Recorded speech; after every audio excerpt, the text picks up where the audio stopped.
यशोवर्धन आजाद साहब, ये जिस तरीके से जानकारियां सामने आई है उसको आपको क्या लगता है? क्या वाकई में ये फंडिंग का मामला है, फिरौती का मामला है या घोटाले का मामला है? देखिए मैं सबसे पहले तो मैं ये कहूंगा कि ये जो जानकारी आई है उससे ऐसा लगता है कि प्रजातंत्र की जितनी भी मर्यादाएं हैं वो अब ध्वस्त हो चुकी हैं,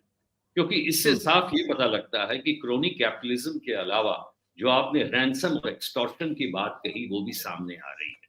जबकि टॉप कंपनीज जो कि इन्वॉल्व हैं ईडी और आईटी के रेड में उन्होंने फंडिंग की है।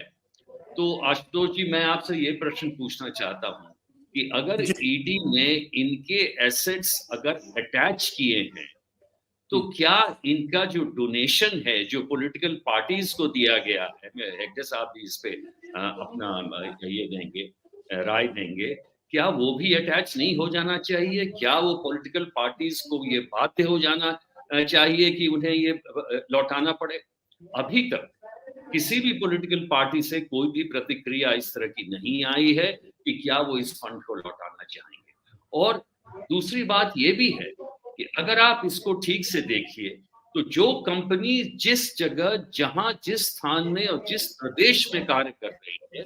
वहां पे डोनेशन मिल रहा है वहां के रूलिंग गवर्नमेंट। इससे ये स्पष्ट है कि जब भी हम और सारे लोग बात कर रहे हैं कि हमारे पॉलिटिकल फंडिंग का प्रोसेस जो है पारदर्शी होना चाहिए, साफ सुथरा होना चाहिए और लोगों को ये जानकारी मिलनी चाहिए, वो सारी मर्यादाएं अब जो हुई है उल्टी हो गई है।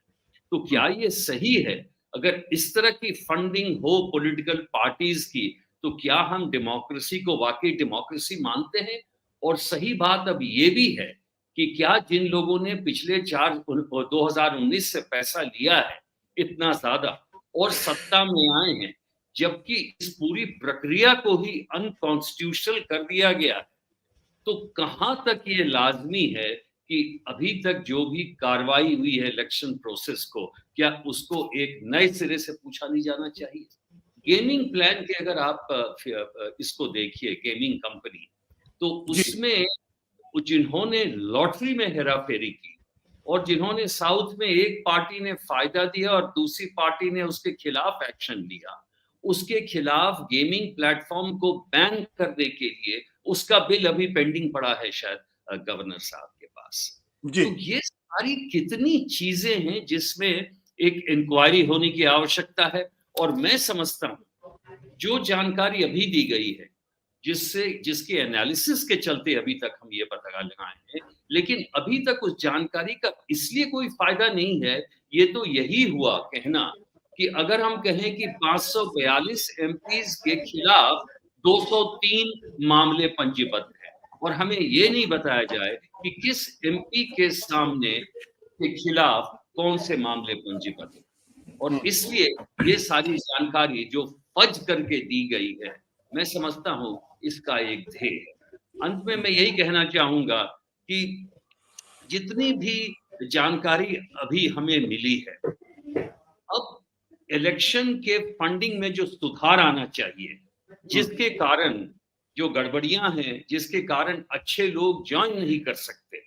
अब समय आ गया है कि एक तरीका अपनाया जाए जिससे कि साफ ये बताया जाए कौन आदमी किस पार्टी को किस दिनांक पे कितने का चेक दे रहा है, वो बिल्कुल स्पष्ट सबके सामने। और इलेक्शन में जो इलेक्शनियरिंग के जो पैसे हैं वो कम किए जाएं, चाहे वो टीवी के डिबेट्स के किए जाएं, चाहे पब्लिक एक मीटिंग में सारे कैंडिडेट्स आकर एक दूसरे के साथ डिबेट करें, ताकि उसमें पैसा कम लगे और हम एक नई व्यवस्था की ओर चले। बट आजाद साहब, ये जो बड़ी इंटरेस्टिंग बात यह है कि जो 3 सबसे बड़ी डोनर कंपनियां जिनके बारे में जानकारी मिल रही है कि उनके यहां ईडी के छापे, इनकम टैक्स के छापे, सीबीआई की जांच चल रही है, और ये वो कंपनियां हैं जिन्होंने सबसे ज्यादा डोनेशन दिए हैं। ये क्या कहानी कहता है? क्या ये फिरौती का मामला तो साफ तौर पर दिखाई पड़ रहा है कि छापे पड़ेंगे, आपको अगर केस अपना सुलटाना है, आपको मैनेज करना है, तो फिर आप इतने पैसे दीजिए। और शायद यही कारण था जिसकी वजह से कहा जा रहा था कि भाई सीक्रेसी है, हम इसको पब्लिक नहीं कर सकते हैं, कॉन्फिडेंशियलिटी का सवाल खड़ा किया जा रहा था। मैंने तो पहले भी ये कहा ना कि क्रोनी कैपिटलिज्म तो ये है कि आप अपने चुने हुए दोस्तों को फायदा दें और अगर फायदा की बात नहीं है तो फिर तरीका यह है कि अगर हम आपके इलाके में हैं तो हमें आपको पैसा देना पड़ेगा। और सवाल यह है कि अगर आपने ईडी और आईटी ऐसे कंपनी जिन पे रेड हो चुका है उनसे अगर आप डोनेशन ले रहे हैं तो इसके खिलाफ मुझे मालूम नहीं, हेगड़े साहब बताएंगे क्या ऐसा कानून हो सकता है कि जो ऐसी कंपनियां हैं जिनके खिलाफ ईडी रेड हुआ वो तब भी डोनेशन दें और आप उसको एक्सेप्ट कर लें। तो मॉरल पोजीशन तो कम से कम आशुतोष ये होना चाहिए कि जो ऐसी कंपनियां हैं और ईडी ने इनके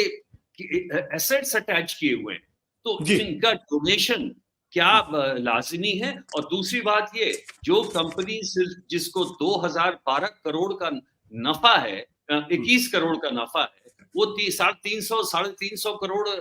डोनेशन दे रही है। ये अजीब, ये तो एक मजाक है जिसकी एक खुली इंक्वायरी होनी चाहिए। बिल्कुल।